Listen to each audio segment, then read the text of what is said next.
नमस्कार, देवभूमि समाचारों में आप सभी का स्वागत है। मैं हूं आपके साथ रक्षंदा खान। आगे आप मेरे साथ देखेंगे उत्तराखंड की तमाम छोटी बड़ी खबरें विस्तार से, लेकिन उससे पहले नजर डाल लेते हैं हेडलाइंस पर। कैबिनेट मंत्री गणेश जोशी के विवादित बयान पर अब बीजेपी नेताओं की जोशी को नसीहत, शिष्टाचार और मर्यादा में रहकर दे बयान। करण महरा ने जमकर किए कटाक्ष। भरारी सैंड में मौन उपवास करने से हरीश रावत समेत तमाम कांग्रेसियों को रोका। करण महरा ने उत्पीड़न का लगाया आरोप। बीजेपी का पलटवार, हरदा का कांग्रेस में सबसे ज्यादा हुआ उत्पीड़न। उत्तराखंड बेरोजगार संघ की प्रदेश की धामी सरकार से मांग, भर्ती घोटालों की हो सीबीआई जांच, दोषियों को भेजा जाए जेल। और गिरफ्तारी के बाद अब मास्टरमाइंड इमलाक की संपत्ति होगी कुर्की। मुख्यमंत्री धामी के निर्देश पर गैंगस्टर एक्ट के तहत होगी कार्रवाई। 100 लोगों को दिलाई थी फर्जी डॉक्टर की डिग्री। हेडलाइंस के बाद बुलेटिन में खबरें विस्तार से, और बात सबसे पहले करेंगे कैबिनेट मंत्री गणेश जोशी की। गणेश जोशी ने कुछ दिनों पहले एक विवादित बयान दिया जिसकी हर कोई निंदा कर रहा है। जहां कांग्रेस इसका पूरी तरीके से कटाक्ष कर रही है, तो वहीं अब बीजेपी नेता भी खुलकर सामने आए हैं और खुलकर बोलते ये नजर आए हैं कि मंत्री गणेश जोशी को इस तरीके के बयान से बचना चाहिए। और क्या कुछ कहा गया, ये रिपोर्ट देखिए। पूर्व प्रधानमंत्री राजीव गांधी और इंदिरा गांधी को लेकर दिए गए बयान के बाद विवादों में घिरे कैबिनेट मंत्री गणेश जोशी को अब बीजेपी नेता इस बात की नसीहत दे रहे हैं कि कैसे इस तरह के बयानों से बचा जा सकता है। हालांकि पार्टी इससे पहले ही गणेश जोशी के बयान से किनारा कर चुकी है कि इससे पार्टी का कोई लेना देना नहीं। वहीं अब बीजेपी नेता गणेश जोशी को इस तरह के बयानों से बचने के साथ मर्यादा और शिष्टाचार में रहकर बयान देने की सलाह दे रहे हैं। कैबिनेट मंत्री गणेश जोशी ने पूर्व प्रधानमंत्री राजीव गांधी और इंदिरा गांधी की शहादत को शहादत नहीं बल्कि हादसा बताया था। हमारे हिंदुस्तान में लोकतंत्र है, बोलने की स्वतंत्रता है, लेकिन फिर भी एक मर्यादा में और ये एक शिष्टाचार के तहत ही सभी बातें बोलनी चाहिए, वो चाहे किसी भी दल में काम करने वाले लोग हों। और राजनीतिक प्रतिद्वंदिता हम लोगों की रहती है, लेकिन वैचारिक प्रतिद्वंदिता है। हालांकि कैबिनेट मंत्री गणेश जोशी के इस बयान के बाद से ही विपक्ष सरकार पर हमलावर है। कांग्रेस प्रदेश अध्यक्ष करण महरा ने जोशी के बयान को घटिया और गिरा हुआ बताते हुए कोई भी टिप्पणी न करने वाला बताया। गणेश जोशी जी का जो बयान था वो स्तरहीन था और पूरी कैबिनेट के लिए शर्म का विषय था कि कैबिनेट का एक व्यक्ति इतनी ओछी और थितली बातें करता है जिसमें कोई गंभीरता नहीं, जिसकी कोई गहराई नहीं। और मेरे को लगता नहीं कि आदरणीय जोशी जी के वक्तव्य पे कोई बयान या टिप्पणी भी करनी चाहिए, क्योंकि उनका बयान इस योग्य नहीं है कि उस पर कोई टिप्पणी करी जा सके। कैबिनेट मंत्री गणेश जोशी के बयान के बाद से गरमाई सियासत के बीच बीजेपी ने पहले तो गणेश जोशी के बयान से किनारा किया और अब बीजेपी नेता गणेश जोशी को ऐसे बयान न देने की सलाह दे रहे हैं। उधर कांग्रेस बीजेपी पर जमकर सियासी वार कर रही है। ऐसे में यही कहा जा सकता है कि इस मसले पर सियासी विवाद फिलहाल थमने वाला नहीं। वहीं उत्तराखंड में कांग्रेस प्रदेश मुख्यालय में कांग्रेस प्रदेश अध्यक्ष करण महरा ने भारत जोड़ो यात्रा में शामिल हुए उत्तराखंडी नेताओं को भारत जोड़ो यात्रा में शामिल होने पर सम्मान से नवाजा। इस दौरान करण महरा ने युवाओं के साथ ही प्रदेश के वरिष्ठ नेताओं को हिमवीर सम्मान से नवाजा है। आपको बता दें कि कांग्रेस की भारत जोड़ो यात्रा में शामिल हुए नेताओं को सम्मानित किया गया है। कांग्रेस के पूर्व राष्ट्रीय अध्यक्ष राहुल गांधी के साथ ही भारत जोड़ो यात्रा में कन्याकुमारी से लेकर कश्मीर तक देश के कई राज्यों से गुजरते हुए शामिल होने वाले कांग्रेस नेताओं को कांग्रेस मुख्यालय में हिमवीर सम्मान से नवाजा गया। उत्तराखंड कांग्रेस के इन वरिष्ठ नेताओं में भारत जोड़ो यात्रा में अपनी अहम भूमिका निभाने वाले जिन उत्तराखंड नेताओं को शामिल किया गया है और सम्मान से नवाजा गया है, उसमें उत्तराखंड महिला मोर्चा की प्रदेश अध्यक्ष ज्योति रौतेला के साथ ही वरिष्ठ युवा नेता वैभव वालिया भी हैं, जिन्होंने भारत जोड़ो यात्रा में अहम भूमिका निभाई थी। और गौरव की बात इसलिए है कि हमारे इन साधु भारत यात्रियों ने वहाँ किसी न किसी चीज को लीड किया, ये वहाँ कैप्टन के रूप में थे। तो इससे भी हमारे उत्तराखंड की ताकत का एहसास होता है और हमको गर्व होता है कि मेरे यहाँ इतने योग्य लोग हैं जो उस यात्रा में भी उतने सारे समूह में हर जगह कप्तान के पद पर सुशोभित थे और इन्होंने अपनी भूमिका को बहुत अच्छी तरह निभाया है। राहुल गांधी जी ने इनकी बहुत प्रशंसा की है, जो हमारे गर्व का विषय है। सबसे ज़्यादा बड़ी बात ये थी कि हमारे जो लीडर थे राहुल गांधी जी, वो जनता के मुद्दों को लेके 14 राज्यों में और 3570 किलोमीटर की जो यात्रा थी उन्होंने पैदल पूरी करी। तो ये अपने आप में एक अलग अनुभव है।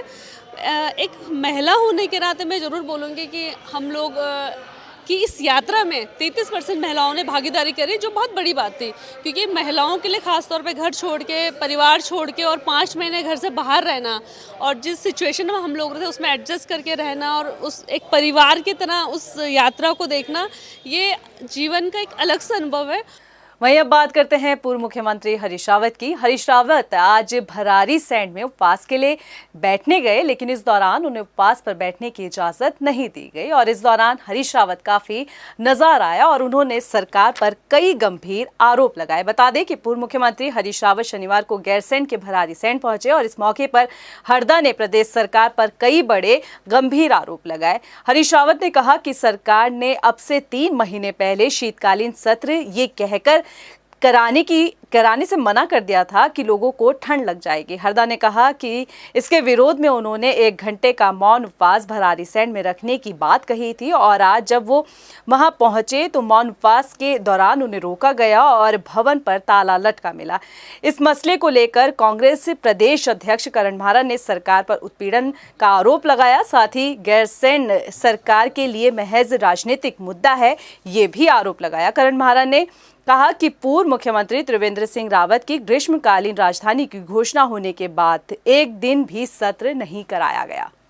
जिस भवन के दरवाजे जनता जनार्दन के लिए खुले रहने चाहिए थे, वहाँ पर न केवल ताला लटका है, बल्कि मुझे भी और मेरे साथ संयोग से इस विधानसभा के एक पूर्व अध्यक्ष भी बैठे हुए हैं, उनको मुख्य भवन के सामने उपवास के लिए 1 घंटे के मौन व्रत के लिए नहीं जाने दिया जा रहा है।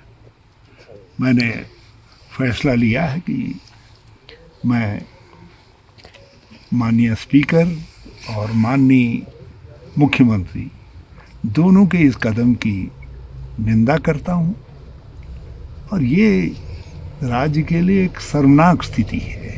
प्रशासन ने बुरी तरीके से लताड़ने का काम किया, उनको बैरिकेडिंग्स लगाई गई, उतने सीनियर व्यक्ति के साथ धक्का मुक्की की गई है, जो बहुत ही निंदनीय है। वहीं कांग्रेस के आरोपों पर बीजेपी ने पलटवार किया। बीजेपी के प्रदेश मीडिया प्रभारी मनवीर चौहान ने कहा कि हरीश रावत का सबसे ज्यादा उत्पीड़न उनकी अपनी पार्टी में हुआ है। उन्होंने कहा कि इसी वजह से सुर्खियां बटोरने के लिए हरीश रावत को बार बार मौन उपवास पर बैठना पड़ता है।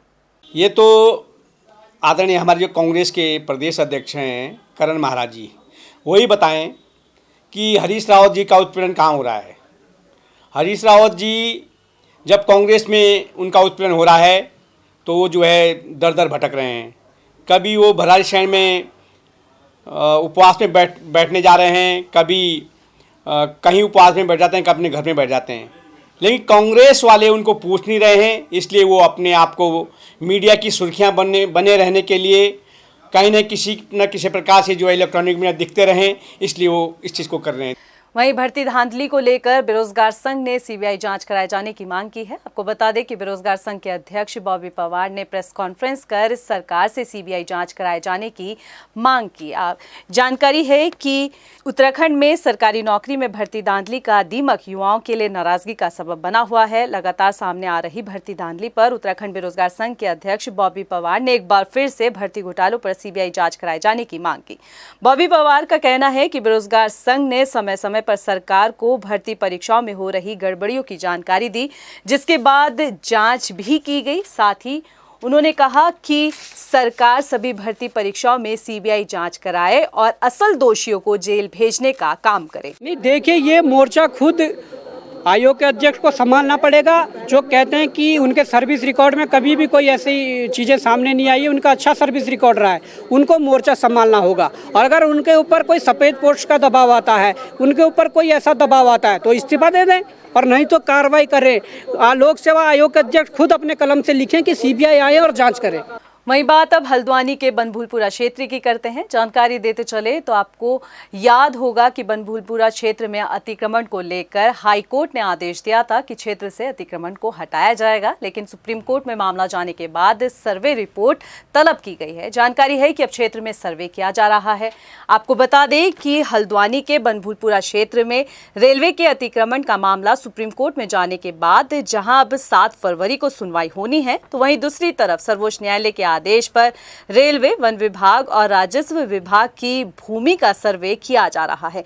पिछले एक सप्ताह से प्रशासन, रेलवे और वन विभाग आधुनिक DGPS तकनीकी से क्षेत्र का सर्वे कर रहा है। क्षेत्र में हो रहे सर्वे पर SDM मनीष कुमार ने कहा कि काम अभी पूरा नहीं हो पाया है क्योंकि इसमें वन विभाग और रेलवे के कुछ और अभिलेखों की जरूरत है। सर्वे का काम पूरा होने के बाद रिपोर्ट सौंपी जाएगी। देखिए, माननीय उच्चतम न्यायालय में केस गया था और माननीय उच्चतम न्यायालय का अपने ऑर्डर में ये उल्लेख किया गया है कि ये रेलवे की लैंड है या स्टेट गवर्नमेंट की लैंड है। इसको जानने के लिए, इसमें स्पष्टता लाने के लिए DGPS सर्वे से, जो एडवांस टेक्नोलॉजी है, उसके माध्यम से जो है सर्वेक्षण का काम किया गया था और सर्वेक्षण अभी पूरा नहीं हुआ है। सर्वेक्षण के कार्य के लिए रेलवे के और फॉरेस्ट के कुछ अभिलेखों की आवश्यकता है।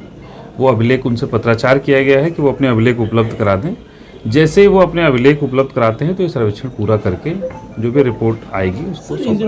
वहीं कैबिनेट मंत्री सतपाल महाराज टिहरी पहुंचे। यहां पर उन्होंने गढ़वाल दर्शन होम स्टे का निरीक्षण किया, साथ ही वहां की कई बारीकियों को देखा। आपको बता दें कि कैबिनेट मंत्री सतपाल महाराज ने टिहरी के ग्राम तिवाड़ में पंडित दीनदयाल गृह आवास के अंतर्गत निर्मित गढ़वाल दर्शन होम स्टे का निरीक्षण किया और इस दौरान मंत्री सतपाल महाराज ने ग्राम तिवाड़ गांव को पर्यटन ग्राम घोषित किया। कैबिनेट मंत्री सतपाल महाराज ने कहा कि ये गर्व की बात है कि यहां पर होम स्टे का संचालन महिलाएं कर रही हैं।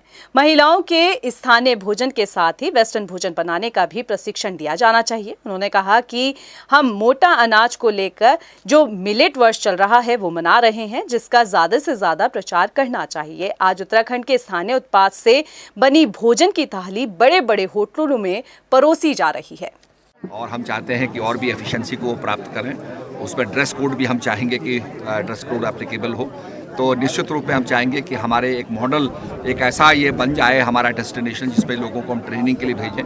तो इनको भी हम ट्रेन करने का प्रयास करेंगे और मैं यहाँ पर आकर के इसको पर्यटन ग्राम घोषित करता हूँ। और निश्चित रूप में हम चाहेंगे यहाँ फैसिलिटी बने, पार्किंग लॉट बने, यहाँ पर जो है जेटी आए और यहाँ पर फैसिलिटी डेवलप हो, जिससे कि हमारा आदर्श ये एक पर्यटन ग्राम के रूप में ये विकसित हो।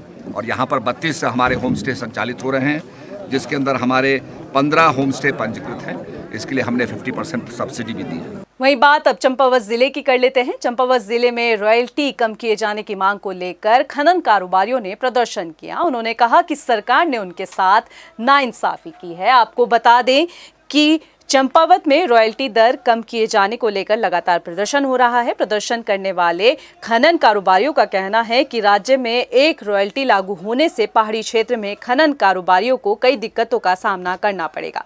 बता दें कि राज्य में एक रॉयल्टी लागू होने से पहाड़ों पर 3 रुपए के बजाय अब 7 रुपए रॉयल्टी कर वसूला जा रहा है, जिसका विरोध खनन कारोबारी कर रहे हैं।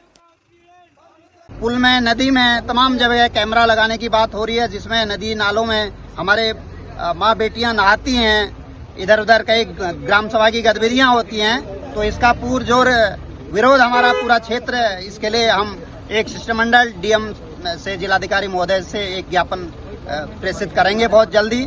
और इन चीजों का जो क्षेत्र का उत्पीड़न हो रहा है उसका हम विरोध करेंगे। बाकी हम लोग जो नियम के तहत यहाँ खनिज हो रहा है उसका हम पालन करेंगे। इस वक्त की बड़ी खबर आपको बता देते हैं। अंकिता हत्याकांड मामले से जुड़ी हुई इस वक्त की बड़ी खबर आ रही है। जी हां, जानकारी है कि अंकिता हत्याकांड मामले में पुलिस बड़ी कार्रवाई करने वाली है। आपको बता दें कि पुलकित आर्य की संपत्ति की कुर्की होगी। साथ ही जानकारी ये भी दी जा रही है कि पुलकित आर्य की कुल संपत्ति 3.25 करोड़ की है। आपको बता दें कि पुलकित आर्य, जो कि अंकिता हत्याकांड का मुख्य आरोपी है, उसकी कुल संपत्ति 3.25 करोड़ की बताई गई है। गैंगस्टर एक्ट के तहत पर संपत्ति जब्त की जाएगी। साथ ही SSP पौड़ी ने जानकारी दी है कि संपत्ति कुर्क करने की संस्तुति दी गई है। वहीं फर्जी डॉक्टर्स की धरपकड़ के बीच में एक बड़ी अपडेट आ रही है। जी हां, फर्जी डॉक्टर की धरपकड़ के बीच में ये बड़ी जानकारी है। आपको बता दें कि फर्जी BMS डिग्री मामले में गिरफ्तारी हुई है। जानकारी मिली है कि 3 सरकारी कर्मचारियों को अरेस्ट किया है। इस वक्त की बड़ी खबर आपको बता रहे हैं कि फर्जी डॉक्टर्स की धरपकड़ के बीच में एक बड़ा अपडेट सामने आया है। जानकारी दे दें कि 3 सरकारी कर्मचारियों को अरेस्ट किया गया है। कई सालों से ये जो फर्जी डॉक्टर्स का जो मास्टरमाइंड है इमलाक, उसके संपर्क में थे। जानकारी है कि कई सालों से ये कर्मचारी जो थे वो इमलाक के संपर्क में थे। फर्जी डॉक्टर्स डिग्री दिलाने में इमलाक जो है वो गिरोह का मास्टरमाइंड है। और ये भी जानकारी है कि इमलाक की गिरफ्तारी के बाद ये बड़ा खुलासा हुआ है और कई और कर्मचारी जो हैं वो रडार पर आ सकते हैं। उसमें से हमने 11 लोग अभी तक अरेस्ट कर लिए हैं, इसमें 3 कल अरेस्ट किए हैं। और इसमें एक विमल प्रसाद है, ये आपका जो है टिहरी का रहने वाला है, लेकिन यहाँ नेहरू ग्राम में रहता है। ये बेसिकली डिस्पैच कलर का काम करता है, कनिष्ठ सहायक है, भारतीय चिकित्सा परिषद उत्तराखंड में। दूसरा अंकुर माहेश्वरी है और ये फाइल बाबू है वहाँ। और तीसरा विवेक रावत है, ये मास्टरमाइंड है। ये बेसिकली ये था कि ये रेस कोर्स का रहने वाला है और इसका संपर्क इमलाक के साथ था। इमलाक के साथ इसका बहुत अच्छा कोऑर्डिनेशन था और इमलाक और इन दोनों के सहयोग से ही जो भी अभी तक जो 36 फर्जी डॉक्टरी जो डिग्री वहाँ से उनका रजिस्ट्रेशन हुआ है, इन दोनों के मिली भगत से इनका बहुत महत्वपूर्ण रोल था। वहीं रुड़की के कलियर इमली खेड़ा गांव में जानकारी मिली है कि कई दबंग लोग एक परिवार को गुरु रविदास मंदिर के दर्शन करने के लिए रोक रहे हैं। आपको बता दें कि ये पूरा मामला रुड़की के कलियर थाना क्षेत्र के इमली खेड़ा गांव निवासी प्रदीप से जुड़ा हुआ है। जानकारी है कि प्रदीप को गांव के कुछ दबंगों द्वारा गुरु रविदास मंदिर में प्रवेश करने पर प्रतिबंध लगाने का आरोप लगा है। आरोप है कि जब उनका परिवार मंदिर में प्रवेश करने का प्रयास करता है तो दबंगों द्वारा उनके साथ गाली गलौज की जाती है और मारपीट करने का प्रयास किया जाता है। प्रदीप कुमार का कहना है कि उन्होंने पुलिस से दबंगों की शिकायत की, लेकिन कोई भी कार्रवाई नहीं हुई। हमें रविदास मंदिर पे जैसे हम जाते हैं तो हमें कुछ गुंडे खड़े हो जाते हैं शराबी, तो हमें ना तो जाने के लिए देते हैं। कहते हैं साले कुत्ते हैं तुम, नीचे साले नीचे लगा के चलेंगे। सर गाली गुप्तार बकते हैं, कहते हैं रविदास मंदिर में तुम जाएंगे तो तुम्हारा सर फोड़ देंगे, पूजा पाठ करेंगे तुम, और रविदास जयंती में तुम्हारा सटर वटर फाड़ेंगे। सर हमने पुलिस ने उन्हें सूचना दी तो कहने पुलिस ने हमें बुला, पुलिस ने कहा भाई आप मंदिर में जाएंगे कैसे? हमने कहा सर हम आप कहेंगे तो नहीं जाएंगे, आप कहेंगे बताओ सर। अब पुलिस ने भी आपको जाने के लिए पुलिस ने कहा तुम जाएंगे नहीं जाएगा। पुलिस ने कहा आप ना जाना, उसमें पूजा करना जाना, लेकिन शोभायात्रा में मत जाना। बोले पुलिस कैसे कह सकती है सर? क्या अधिकार है? हम चमार नहीं है घर में, गाँव में हमारा क्या अधिकार नहीं है? वहीं हल्द्वानी में तहसील प्रशासन सरकारी बाकायदारों के खिलाफ में सख्त हो गया है। जानकारी है कि तहसील प्रशासन ने रणनीति बनाई है। हल्द्वानी में तहसील प्रशासन अब करोड़ों रुपए की सरकारी बाकायदारों के खिलाफ में सख्त होता नजर आ रहा है, जिसके लिए तहसील में 10 बड़े बाकायदारों की लिस्ट भी चस्पा की गई है। बड़े बाकायदारों की संपत्ति कुर्की करने के बाद अब नीलामी की तैयारी की जा रही है।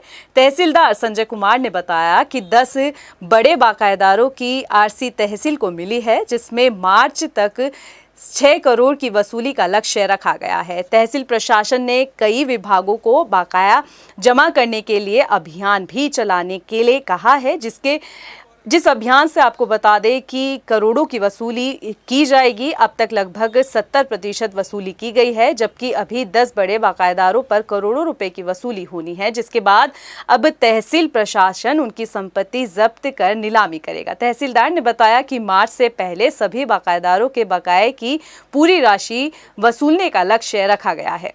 हमारे वहाँ पे अभी जो है जितने भी हमारे वहाँ आरआरसी आई हैं, विभिन्न विभागों की आई हैं, या हमारे जो है सेल टैक्स की आरसी हैं, बैंक की आरसी हैं, तो इन पे जो है हम लोगों ने विधिवत नीलामी जो हमारी जिन पे कार्रवाई हुई है, हम लोग अमीनों के माध्यम से वसूली कार्रवाई सुनिश्चित करवा रहे हैं। कुछ आरसी ऐसी हैं जिन पे जो है बाकीदार द्वारा जमा नहीं किया गया, तो उसमें हम लोगों द्वारा उनकी प्रॉपर्टी कुर्क करते हुए संबंधितों की नीलामी की तिथि भी नियत करी है, क्योंकि मार्च तक हमें 100% लक्ष्य पूर्ति भी करनी होती है। तो इसलिए हमने समस्त जो ऐसे बाकीदार हैं संबंधितों को निर्देशित कर दिया है कि अमीनों को कि तत्काल उनका जो है कुर्की और नीलामी कार्रवाई हम लोग प्रस्तावित करते हुए करें और 100% लक्ष्य की पूर्ति सुनिश्चित करें। वहीं अब बात राज्य में सक्रिय फर्जी डॉक्टर के गिरोह का मास्टरमाइंड इमलाक की करते हैं। जानकारी है कि सीएम पुष्कर सिंह धामी के निर्देश के बाद अब इमलाक की संपत्ति को कुर्की किया जाएगा। आपको बता दें कि फर्जी डॉक्टर डॉक्टर के गिरोह का मास्टरमाइंड इमलाक खान के खिलाफ सीएम पुष्कर सिंह धामी ने निर्देश दिए कि गैंगस्टर एक्ट के तहत कार्रवाई की जाए। आरोपी द्वारा अवैध रूप से अर्जित की गई संपत्ति की कुर्की करने की कार्रवाई की जाएगी। बता दें कि अब तक उत्तराखंड पुलिस 7 फर्जी चिकित्सकों को गिरफ्तार कर चुकी है। पूछताछ में पता चला है कि आरोपी ने करीब 100 लोगों को BAMS की फर्जी डिग्रियां दी है। वहीं राजधानी देहरादून में मौजूद 129 मलिन बस्तियों से अब नगर निगम टैक्स लेने की तैयारी कर रहा है। आपको बता दें कि इससे पहले भी साल 2017 में नगर निगम ने मलिन बस्तियों से टैक्स वसूला था, लेकिन हाईकोर्ट के आदेश के बाद जब हाईकोर्ट ने मलिन बस्तियों को अतिक्रमण की जद पर करार करा तो नगर निगम ने टैक्स लेना छोड़ दिया। लेकिन अब कहा जा रहा है कि नगर निगम दोबारा हाउस टैक्स मलिन बस्तियों से वसूलेगा। ये रिपोर्ट देखिए। राजधानी देहरादून में मलिन बस्तियों पर टैक्स लगाए जाने की तैयारी चल रही है। नगर निगम देहरादून के 129 मलिन बस्तियों के 40,000 भवनों से हाउस टैक्स वसूलेगा, जिससे उसकी इनकम करीब 4 करोड़ होगी। ये पहली दफा नहीं है जब नगर निगम मलिन बस्तियों से हाउस टैक्स वसूल रहा है। इससे पहले साल 2017 में नगर निगम ने करीब 1 साल तक मलिन बस्तियों से हाउस टैक्स वसूला था, मगर साल 2018 में हाईकोर्ट ने इन बस्तियों को अतिक्रमण मानते हुए हटाए जाने के आदेश दिए, जिसके बाद नगर निगम ने 129 मलिन बस्तियों से हाउस टैक्स वसूलना छोड़ दिया। दरअसल हाईकोर्ट के अतिक्रमण हटाए जाने के आदेश के बाद 129 मलिन बस्तियों पर ध्वस्तीकरण की तलवार लटक गई। हाईकोर्ट के इस आदेश पर तब की त्रिवेंद्र सरकार ने एक्शन लेते हुए मलिन बस्तियों में रह रहे करीब 40,000 परिवारों को राहत दी। वहीं साल 2021 में मलिन बस्तियों पर ध्वस्तीकरण का दोबारा संकट गहराया, जिस पर धामी सरकार ने लोगों को राहत दी। धामी सरकार ने मलिन बस्तियों को बचाने के लिए 3 साल का अध्यादेश पारित किया। इस अध्यादेश के बाद मलिन बस्तियों में रह रहे लोग मालिकाना हक दिए जाने की मांग करने लगे, लेकिन ये मांग अब तक पूरी नहीं हुई है। खैर, अब नगर निगम राजधानी देहरादून में मौजूद मलिन बस्तियों से हाउस टैक्स वसूलेगा, जिससे निगम की सालाना इनकम बढ़ जाएगी। बोर्ड बैठक में इस संबंध में चर्चा हुई है। उसको प्रकरण को हम लोग एग्जामिन कर रहे हैं और एग्जामिन करके उसकी पूरी डिटेल रिपोर्ट जो है तैयार करके प्रस्तुत करी जाएगी और उस पर तभी एक डिसीजन हो पाएगा कि इसका क्या प्रोसीजर हम लोग फॉलो कर सकते हैं। देखना ये होगा कि मलिन बस्तियों से नगर निगम कब तक हाउस टैक्स वसूलता है, क्योंकि निगम के हाउस टैक्स वसूले जाने से बस्तियों में रह रहे लोगों को मालिकाना हक मिलने की उम्मीद होगी। अभी के लिए फिलहाल इतना ही। मुझे दे इजाजत, लेकिन चलते चलते नजर डाल लीजिए हेडलाइंस पर। नमस्कार। कैबिनेट मंत्री गणेश जोशी के विवादित बयान पर अब बीजेपी नेताओं की जोशी को नसीहत, शिष्टाचार और मर्यादा में रहकर दे बयान। करण महरा ने जमकर किए कटाक्ष।